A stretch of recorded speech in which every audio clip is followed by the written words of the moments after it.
오늘 하나님의 말씀 같이 나누기 원합니다. 창세기 21장입니다. 창세기 21장 1절부터 8절까지입니다. 창세기 21장 1절부터 8절까지입니다. 하나님 말씀을 받습니다. 여호와께서 말씀하신 대로 사라를 돌보셨고 여호와께서 말씀하신 대로 사라에게 행하셨으므로 사라가 임신하고 하나님이 말씀하신 시기가 되어 노년에 아브람에게 아들을 낳으니 아브라함이 그에게 태어난 아들 곧 사라가 자기에게 낳은 아들을 이름하여 이삭이라 하였고 그 아들 이삭이 난 지 8일 만에 그가 하나님이 명령하신 대로 할례를 행하였더라. 아브라함이 그의 아들 이삭이 그에게 태어날 때 100세라. 사라가 이르되 하나님이 나를 웃게 하시니 듣는 자가 다 나와 함께 웃으리로다. 또 이르시되 사라가 자식들을 젖 먹이겠다고 누가 아브라함에게 말하였으리오마는 아브라함의 노경에 내가 아들을 낳았도다 하니라. 아이가 자라매 젖을 떼고 이삭이 젖을 떼는 날에 아브라함이 큰 잔치를 베풀었더라. 아멘. 하나님의 말씀입니다. 뮤트 걸어주세요. 계속 울려요. 네. 혹시 영화 좋아하세요? 계속 울리네요. 혹시 영화 좋아하시죠? 요즘 연말이라 저희가 계속 집에 있는 시간이 많기 때문에 영화 보는 시간이 있으실 거예요. 어떤 장르의 영화를 좋아하세요? 저는 개인적으로 조금 히로물이나 액션 이런 것들을 조금 좋아합니다. 네, 그것들은 다들 좋아하시는 장르이긴 하는데 그런 영화가 좋은 이유가 뭐냐면 뭔가 이렇게 반전이 있기 때문에 조금 좋아해요.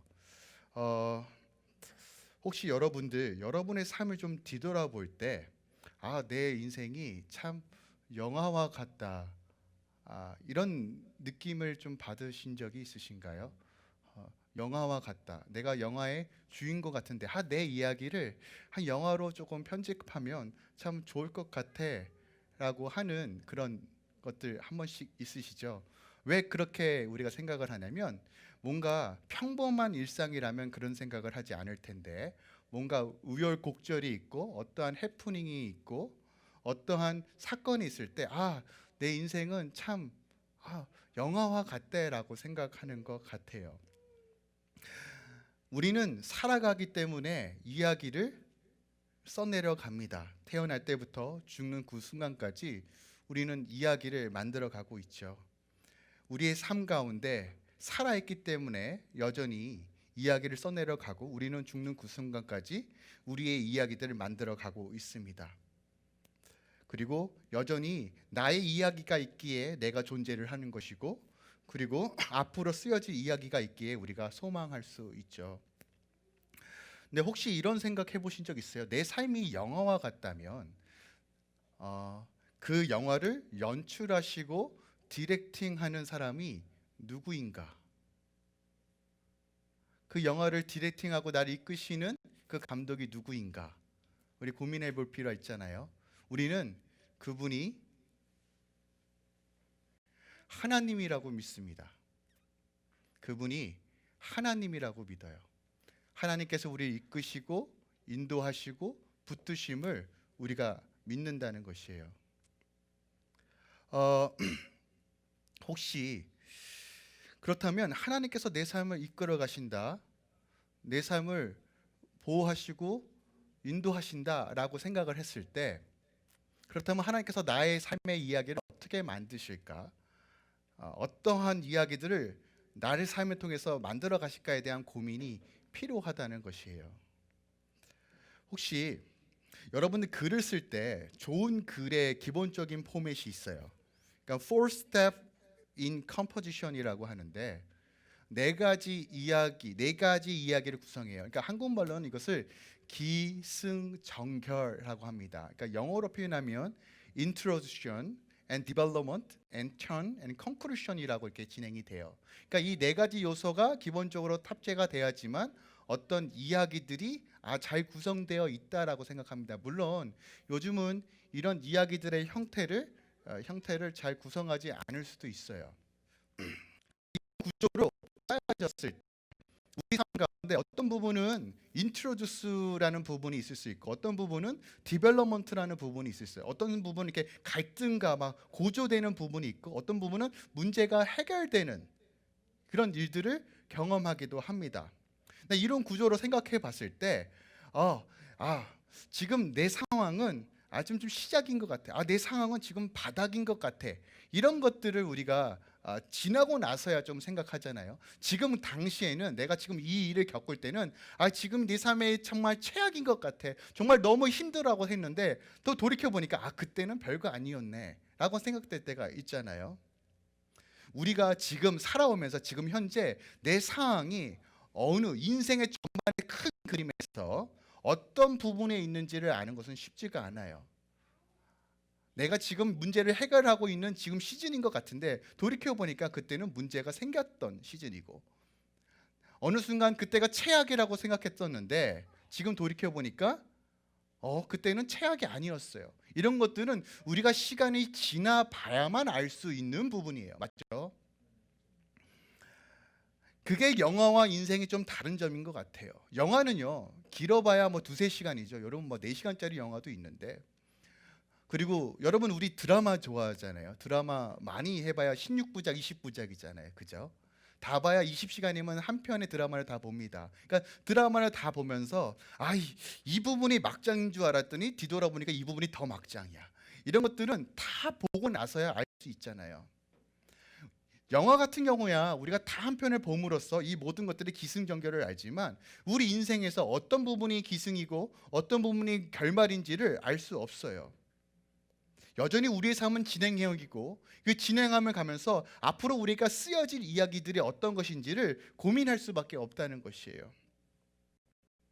이것이 영화와 인생의 차이점이죠. 그런데 한번 생각해 봅시다. 내가 지금 어떤 상황 가운데 놓인지 몰라요. 하지만 내 삶의 미래가 보장되어 있고 내 삶이 내가 걸어가는 이 길이 나는 어떤 선택을 하는지 장담할 수 없는데 내가 무슨 선택을 하든 간에 이것이 복된 길로 가는 또한 해피엔딩이 보장되어 있는 길이라면 그리고 내 죽음이라는 것이 영원한 끝이 아닌 새로운 시작이라는 사실을 안다면 우리가 그 선택에 한번 모든 것들을 걸어볼 수 있지 않을까요?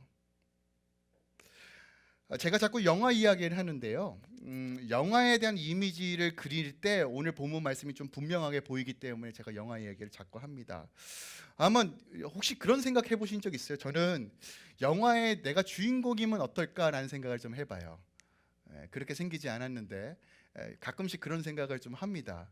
문득 꿈에서 많이 그런 일을 하죠. 영화의 주인공처럼 막 초능력도 쏘고 막 하늘도 날아다니고 아이언맨처럼 부자이기도 하고 이런 생각을 가끔씩 하는데 배우가 대본을 읽기 전까진 전체 이야기가 어떻게 흘러가는지 몰라요.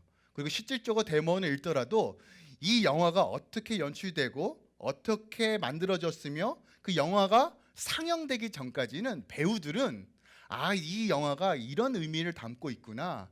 정말 이런 영화구나라고 확실하게 도장을 찍을 수는 없어요. 왜냐하면 배우는 충실하게 대본에 또한 감독의 연출에 의해서 연기하고 또 그때그때 상황마다 녹화를 하기 때문에 그래요. 하지만 이 영화를 제작하는 제작자나 감독이나 작가는 조금 다르죠. 전체적인 영화의 그림을 보면서 어떻게 이 영화를 진행할까, 어떤 부분 어떤 의미를 담을까를 고민하고 진행한다는 것이에요. 최근에 한국 영화 중에 굉장히 큰 사랑을 받았던 영화가 있어요. 그것이 바로 그 봉준호 감독의 기생충이죠. 기생충이에요. 근데 제가 글쎄요. 근데 봉준호 감독이 영화를 어떻게 만드는가 하에 대한 그 메이킹 필름을 그 영상을 잠깐 본 적이 있어요. 그랬더니 봉준호 감독은 모든 영화의 씬마다 그림을 그리더라고요. 만화처럼 카툰처럼 이렇게 만들어서 모든 배우들과 연출가 모든 음향하는 모든 분들이 어떠한 그림을 그려야 되는가에 대한 분명한 디렉팅을 주더라고요. 즉 감독은요 전체적인 그림을 봄으로써 이 부분에 어떠한 요소를 넣을 것인지를 분명하게 그림을 그린다는 것이에요. 그러니까 감독이 뛰어나면 뛰어날수록 연출을 잘하면 잘할수록 디렉팅을 잘할수록 어떤 영화가 탄생할까요? 완성도 높은 영화가 탄생하겠죠. 저는 아브라함의 삶을 보면서 마치 영화와 같다는 생각이 들어요. 아브라함을 선택하셔서 그를 이끌어 가시며 그를 성장시키며 마침내 하나님 나라의 일꾼으로 인도하시며 성장시키시는 만약 이 성장 드라마 같다는 것이에요. 그런데 하나님이 아브라함을 이끄셨던 것처럼 동일하게 우리도 그렇게 이끌고 계신다는 것이에요. 그런데 이런 생각을 불편해 하시는 분들이 계세요. 온 천하 만물을 다스리고 통치하시는 하나님, 그 하나님이 나를 이끌어 가신다고? 나를 연출하신다고? 내가 하나님의 주권 안에 있다고? 내가 아무리 발버둥 쳐도 하나님께서 내 모든 삶을 간섭하신다고? 이것을 매우 불편해 하시는 분들이 계시다는 거예요. 왜 불편해 할까요? 여전히 우리는 내가 스타가 되고 싶어 해요. 내가 내 삶의 주인공이고 싶어 한다고요. 내가 원하는 삶을 살고 싶어 해요. 그러나 성경이 무엇을 이야기합니까? 그분이 나의 완벽한 감독인 것을 인정하고 내가 그 감독의 디렉팅을 받을 때만이 가장 완전한 삶을 살 수 있다라고 성경이 이야기하고 있다는 것이에요. 배우에는 배우의 위치가 있고요. 감독은 감독의 역할이 있습니다. 우리 인생 지금 어디쯤 향하고 있는지, 우리 인생을 전체를 주관하시고 인도하시는 하나님께 인정하고 맡겨드릴 때만이 우리가 가장 복된 삶을 살 수 있어요. 이것이 지혜입니다. 내가 할 수 없고 내 힘으로 이끌어갈 수 없지만 적는 자의 손에 내 삶이 옮겨지고 인도함을 받는 것이 가장 복되다라고 창세기가 성경이 우리에게 말하고 있는 것이에요. 내가 원하는 삶, 내가 이끌고 가고 싶어 하는 삶. 그런데요, 여러분, 인생을 살아오다 보면 내 힘으로 되지 않은 순간들을 반드시 만나게 됩니다. 하나님은 그때 말씀하시는 거예요. 너희 삶의 주인이 누구인가?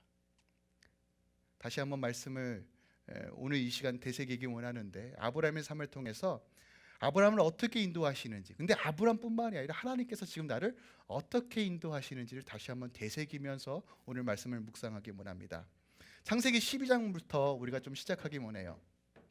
하나님께서 아브라함을 선택하셨어요. 어떻게 보면 새로운 인생이 시작된 거예요. 새로운 인생.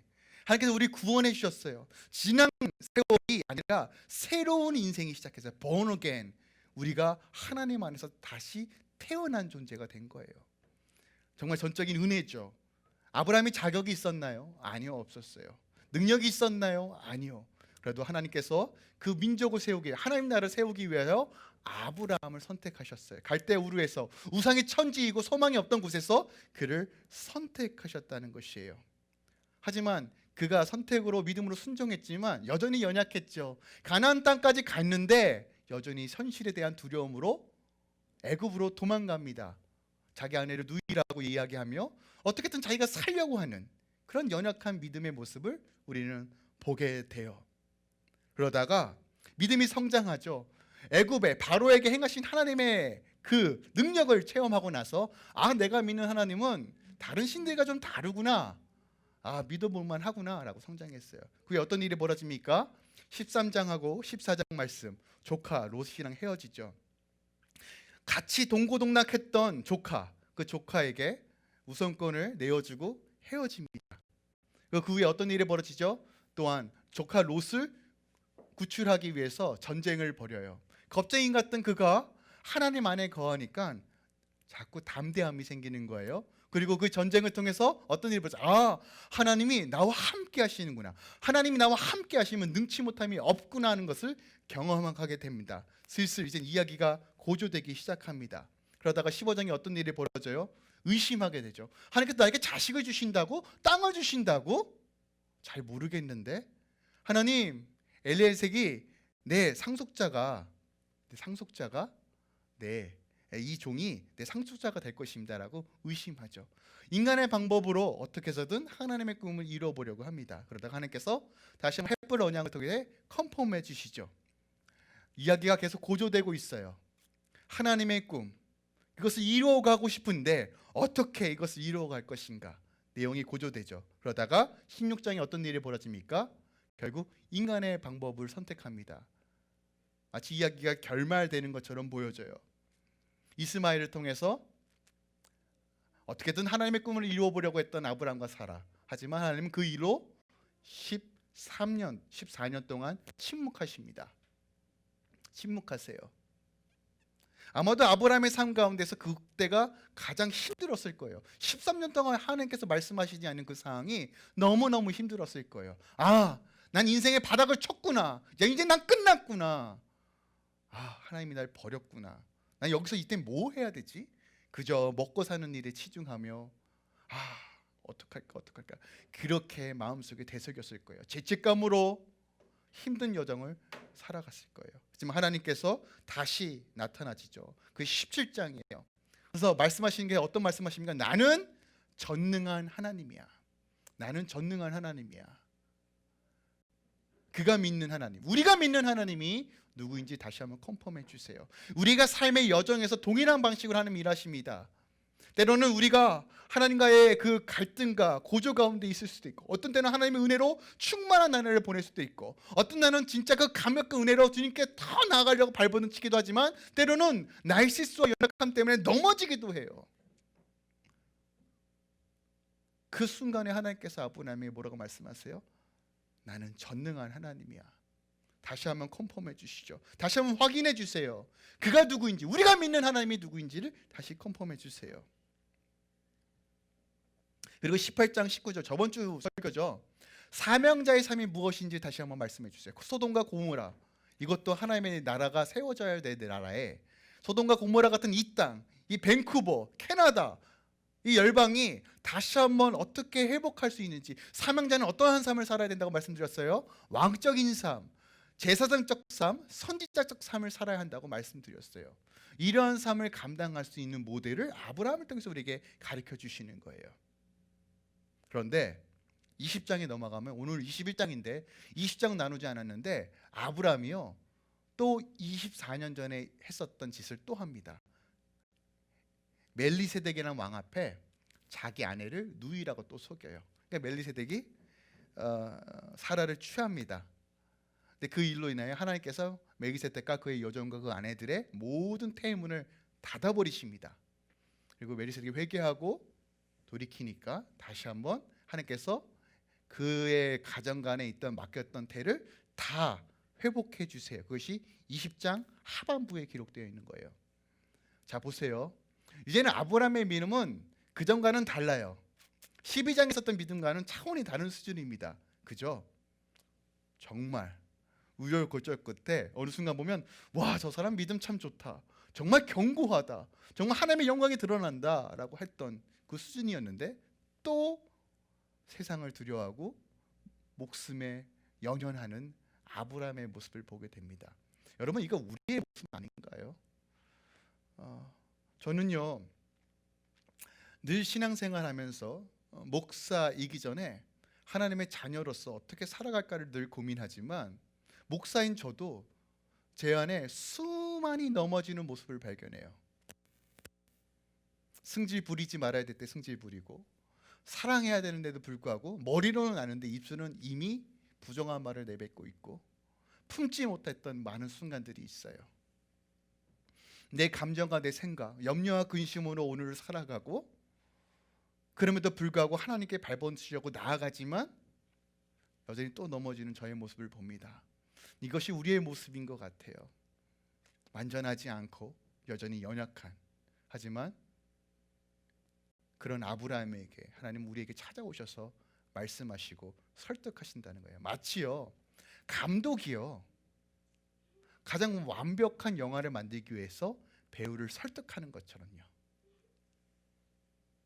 배우의 자율성과 그 능력을 최대한 사용하면서 정확하게 디렉팅하여 완전한 그림을 만드는 감독처럼, 하나님은 끊임없이 우리를 간섭하시고 일으키시며 세우시며 그의 나라와 영광을 위해 인도하신다는 것이에요.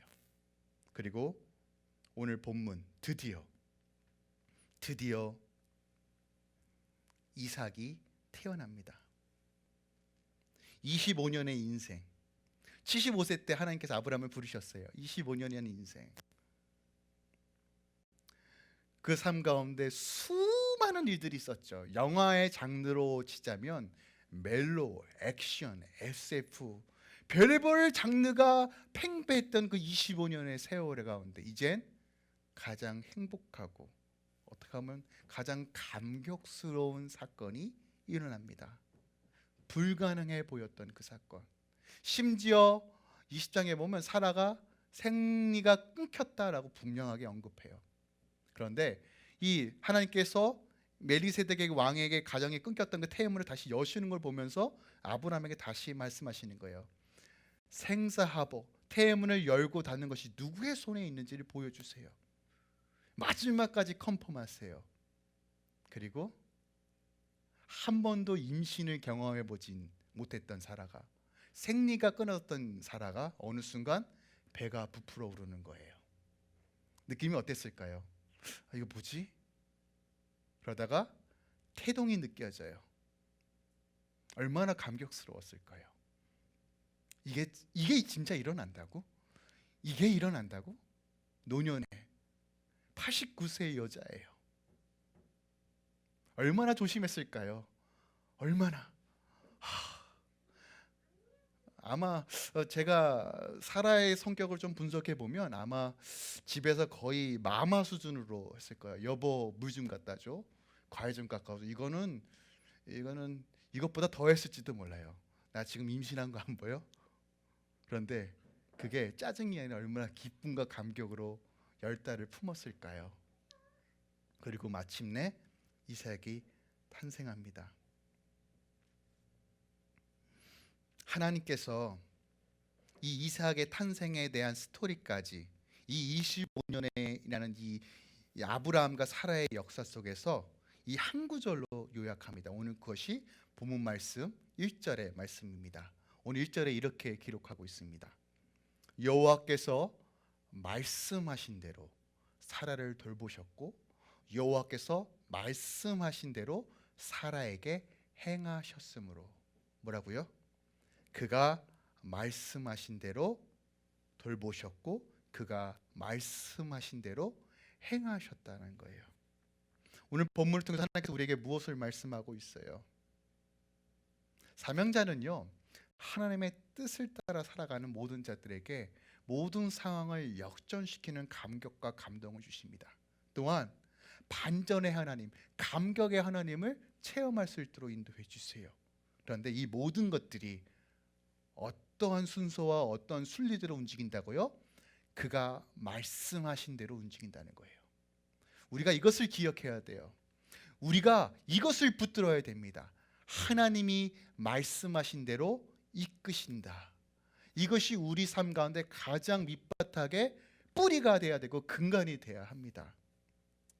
여기서 말씀하신다는 얘기는 원어적으로 약속하신 말씀이라는 뜻이에요.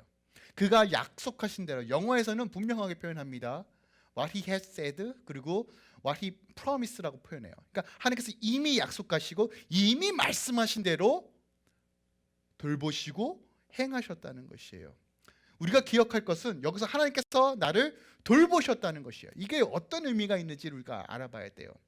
영어로는 take care라고 표현하는데 이 돌보시다는 얘기는 방문한다, 보살피다, 양도하다, 인도하다라는 뜻을 가지고 있어요. 하나님께서 하나님의 약속대로 이루어 주시기 위하여 그가 나를 찾아오시고 그가 나를 만지시고 그가 나를 이끌어 주시며 그가 나를 돌보신다는 뜻이에요. 그 전능자의 개입이 우리 안에 있다는 것이에요. 그가 말씀대로 우리를 돌보셨다는 그 말에 모든 것들이 포함되어 있는 거예요. 이 돌보심은요, 최악의 조건에서 인간의 이성과 자연의 순리를 뛰어넘는 돌보심이에요. 그 돌보심으로 인하여 우리가 온전해질 수 있다는 것이에요.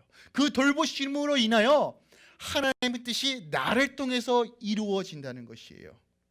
바로 지독한 하나님의 사랑이 그가 말씀하신 대로 우리를 돌보셨다라는 말에 포함되어 있는 것이에요. 여러분 시편 8편 4절 말씀 이렇게 기록하고 있어요. 사람이 무엇이간데 주께서 그를 생각하시며 나를 생각하시며 인자가 무엇이간데 주께서 나를 돌보시나이까. 어떤 말입니까? 시편 8편은요 정말 감격스러운 시예요. 나 같은 존재가 무엇이간데 하나님께서 나를 돌보세요. 나 같은 존재가 무엇이간데 하나님께서 나를 구원해 주세요. 나 같은 존재가 무엇이간데 이토록 지독하게 나를 설득하시고 사랑하세요. 그런 감격이 적혀진 시가 시편 8편이에요.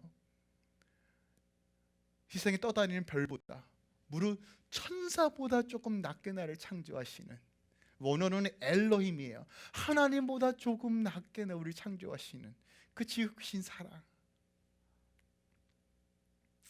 그 사랑으로 우리를 돌보시고 계세요. 그렇다면 하나님의 말씀대로 나를 돌보신다는 이 말씀이 여러분들에게 어떻게 다가오십니까? 그 젖는 자를 깨닫으면 깨달을수록 그 하나님의 돌보심이 나와 함께 했다는 이 사실 하나만으로도 우리는 믿음으로 걸어갈 수 있잖아요. 두 번째로 그가 말씀하신 대로 나에게 행하신다는 거예요.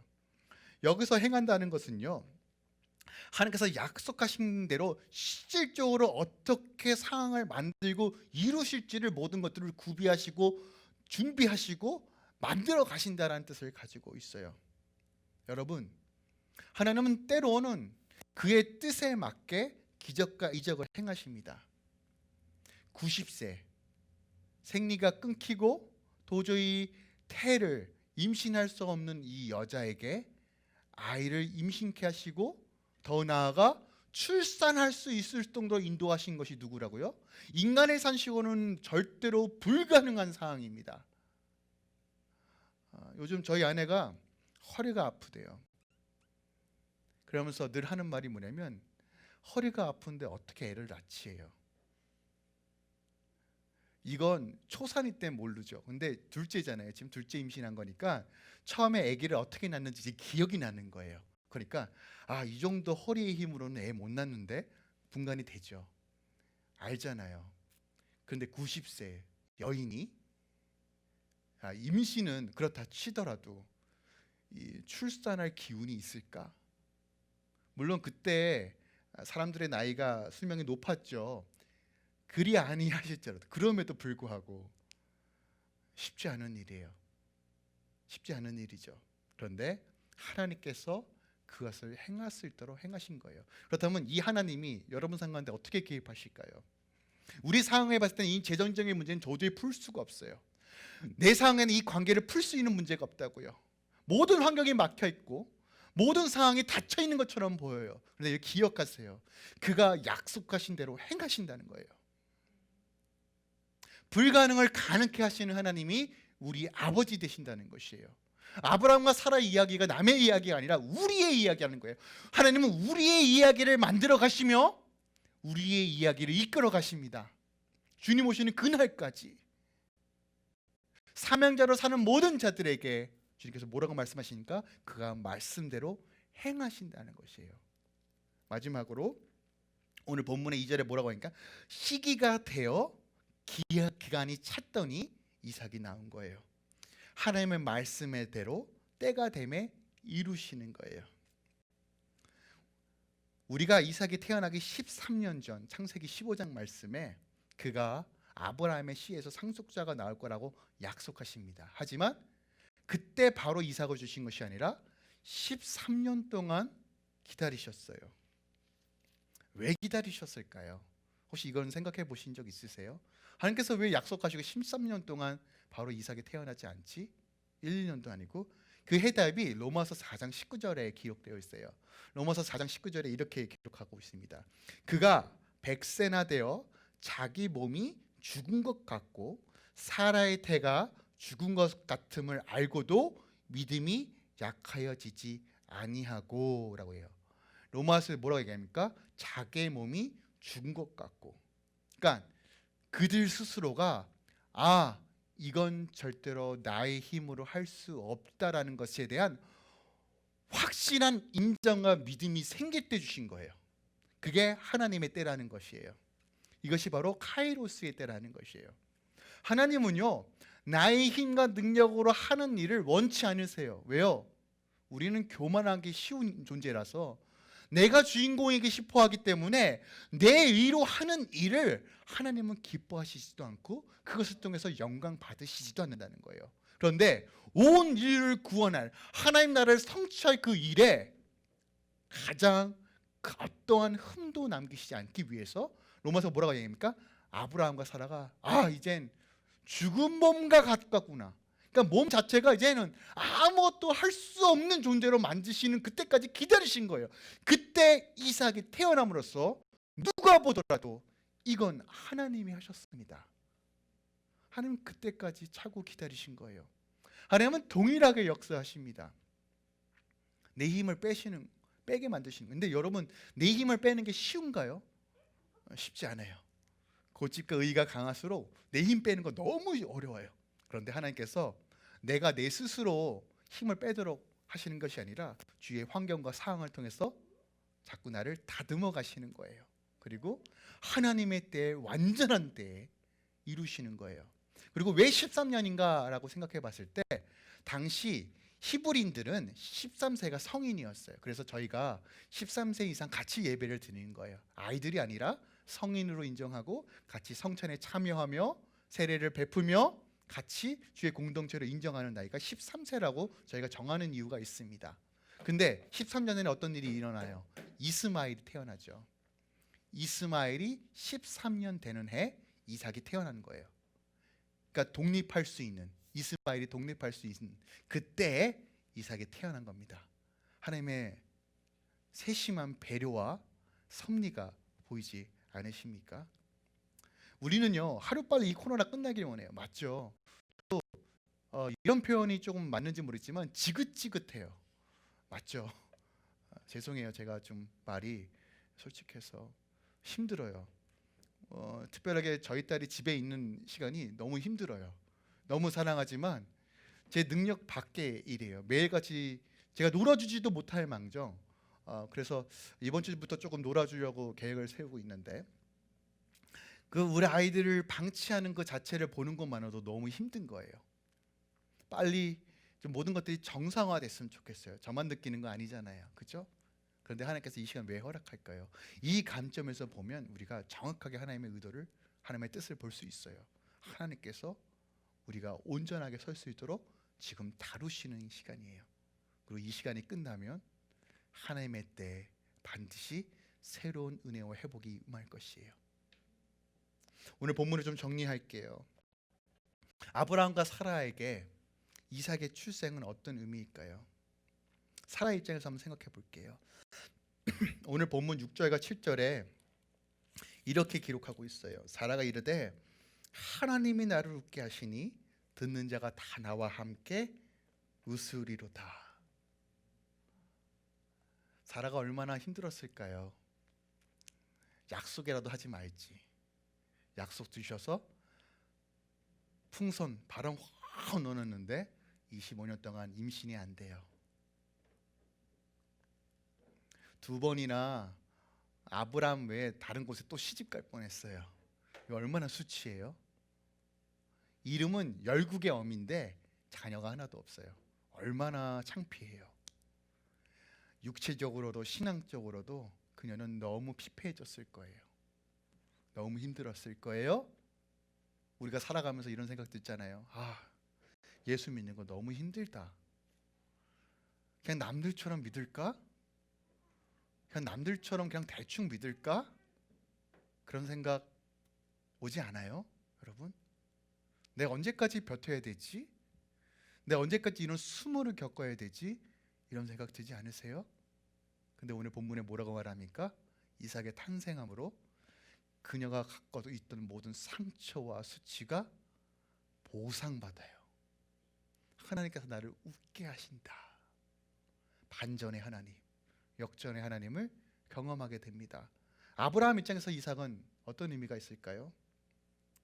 언약이 성취되는 의미로서 우리가 해석할 수 있어요. 히브리서 11장 8절에서 9절 10절까지 이렇게 기록하고 있습니다. 믿음으로 아브라함을 부르심을 받았을 때 순정하여 장래 유업을 받을 땅에 나아갈새 갈 바를 알지 못하고 나아갔으며 믿음으로 그가 이방의 땅에 있을 것 같이 약속의 땅에 거류하여 동일한 약속을 유업으로 함께 받은 이삭 및 야곱과 더불어 장막에 거하였으니 이는 그가 하나님의 계획하시고 주신 터가 있는 성을 바라봤습니다. 자, 아브라함은 늘 하나님께서 지으실 성을 바라봤어요. 근데 9절에 보세요. 동일한 약속의 유업을 함께 받은 이삭 및 야곱과 더불어 장막에 거하여. 자, 아브라함은 이삭의 탄생함으로 어떤 일이 벌어집니까? 다음 세대들이 하나님 나라가 이루어질 것을 실질적으로 경험했어요. 하나님의 약속이 분명히 이루어질 것이다. 하나님은요, 지금 현재 사명자들에게 어떤 꿈을 주십니까? 지금 우리 상황을 좀 보세요. 다음 세대들 진리 가운데 서야 하지만 믿음으로 온전히 서는 것 자체가 힘겨운 시대에 살고 있습니다. 하나님, 그걸 왜 믿어? 아무리 믿으려고 해도 믿어지지 않는 이 현실. 그러나 하나님께서 기억하고 약속하시는 거예요. 내가 아브라함 같이 하나님의 사명을 감당하며 주의 나라를 선포할 때 나의 다음 세대들이 그 유업을 이을 것이다라는 소망을 본 거예요. 아브라함은 그것으로 감격하는 거예요. 이삭을 통해서. 오늘 우리에게 주신 말씀이 너무 귀해요. 그가 말씀하신 대로 돌보시고 행하신다. 여러분, 이 말씀이 여러분들에게 확실한 믿음으로 자리 잡게 우리 주 예수 그리스도 이름으로 축원드립니다. 만약에요, 우리의 삶에 소망이 없이 흘러만 간다면 예수 믿는 것보다 더 불행한 삶은 없을 거예요. 왜요? 남들은 즐기기라도 하죠. 우리는 참고 성배되고 거룩한 삶을 선택하잖아요. 그런데 이 삶이 하나님의 언약의 성취로 이어진다는 확실한 믿음이 있다면 우리는 지금도 견딜 수 있잖아요. 여러분, 포기하지 마세요. 힘을 내세요. 이 땅을 위해, 또한 다음 세대를 위해 함께 중보하며 믿음으로 걸어갔으면 합니다. 바울이 빌립보서 3장 12절 말씀을 통해서 오늘 말씀을 정리합니다. 사명자들에게 말씀하시는 거예요. 이 말씀만 읽고 같이 찬양하고 기도하는 시간 갖기 원합니다. 우리 함께 좀 읽기 원합니다. 시작.